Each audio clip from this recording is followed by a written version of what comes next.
अस्सलामुअलैकुम दोस्तों, क्रिकेट की ताज़ा तरीन अपडेट हासिल करने के लिए मेरे चैनल को सब्सक्राइब कर लें। इंटरनेशनल क्रिकेट काउंसिल ने वनडे की नई रैंकिंग जारी कर दी है, जिसके मुताबिक भारतीय खिलाड़ी शुभमन गिल ने कौमी टीम के कप्तान बाबर आजम से पहली पोजीशन छीन ली, जबकि गिलेन मैक्सवेल ने ऑलराउंडर की फहरिस्त में लंबी छलांग लगाते हुए छठी पोजीशन हासिल कर ली है।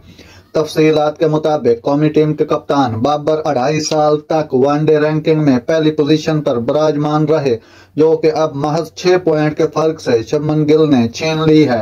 बाबर आजम 824 पॉइंट के साथ दूसरे और शुभमन गिल 830 पॉइंट के साथ पहले नंबर पर विराजमान हो गए हैं।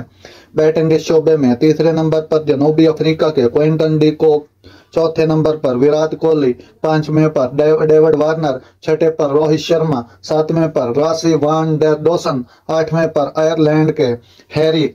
तो इस तरह फखर जमान 11वें नंबर पर आ गए हैं। इमाम उल हक तंजली के साथ 12वें नंबर पर आ गए हैं। बाबर आजम को एक जबरदस्त और अच्छी इनिंग खेलने की जरूरत है, तो बाबर आजम 6 पॉइंट के फर्क से दूसरे नंबर पर है। एक अच्छी इनिंग्स खेल के बाबर आजम दोबारा से नंबर 1 पोजीशन अपने नाम कर सकते हैं।